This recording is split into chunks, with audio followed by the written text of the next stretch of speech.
সিলেটে গোপালগঞ্জের টিলা ধসে একই পরিবারের ৪ সদস্যের মর্মান্তিক মৃত্যু হয়েছে। রোববার সকালে ফায়ার সার্ভিস সহ উদ্ধারকারী দল তাদের মরদেহ উদ্ধার করে।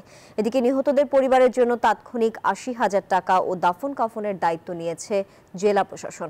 পুলিশ জানায়, কোনো অভিযোগ না থাকায় ময়নাতদন্ত ছাড়াই দাফন করা হবে মরদেহগুলো। সিলেট থেকে নাজাত আহমদ পুরকায়স্থের তথ্য ও চিত্রে ডেস্ক রিপোর্ট। শনিবার দিবাগত রাত ৩টা হঠাৎই বক্তিয়ার ঘাটের এই টিলা থেকে বিকট আওয়াজ ও আত্মচিৎকার শুনতে পান প্রতিবেশীরা। দ্রুত ছুটে এসে দেখেন টিলা ধসে ঘর ভেঙে মাটি চাপা পড়ে আছে মা ও ২ সন্তানের দেহ। দৃশ্যমান কেবল শরীরের মাথার অংশ বিশেষ। নিখোঁজ গৃহকর্তা রমিজ উদ্দিন।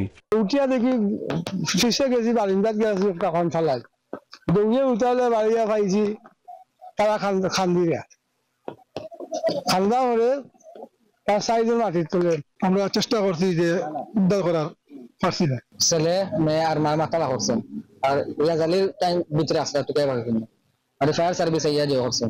এরপর খবর পেয়ে রোববার সকালে ঘটনাস্থলে ছুটে আসে পুলিশ, ফায়ার সার্ভিস ও সেনা সদস্যরা সহ জনপ্রতিনিধিরা। ৩ ঘন্টা অভিযান চালিয়ে উদ্ধার করেন ৪ জনের মরদেহ। সংশ্লিষ্টরা বলছেন, ঝুঁকিপূর্ণ এলাকা থেকে সরে যেতে বারবার মাইকিং করা হলেও সরেননি তারা। ফলস্বরূপ এই মর্মান্তিক দুর্ঘটনা। ছোট ছেলে, ছোট স্ত্রীর মেয়ে এবং রিয়াদ সাহেব ৩ জনই মাটি এখানে ইয়াতে পড়েন, টিলা ধসের ফলে মাটি চাপা পড়েন। আমাদের উদ্ধার অভিযান শুরু হয়েছিল সোয়া ৫টার দিকে, আমরা শেষ করলাম ৮টার সময়। এদিকে ঘটনাস্থল পরিদর্শন করে তাৎক্ষণিক ৮০,০০০ টাকা ও দাফনের খরচের দায়িত্ব নেন জেলা প্রশাসক। প্রতি মাসেই আমরা এই বিষয়ে অভিযান পরিচালনা করছি। এইসব সব ক্ষেত্রে শতভাগ এটা করা সম্ভব হয়নি, সেই কারণে এই সমস্যাগুলো হচ্ছে, দুর্ঘটনাগুলো হচ্ছে। গত বছর ঠিক একই সময়ে সিলেটের মেজর টিলা এলাকায় টিলা ধসে একই পরিবারের ৩ জনের মৃত্যু হয়।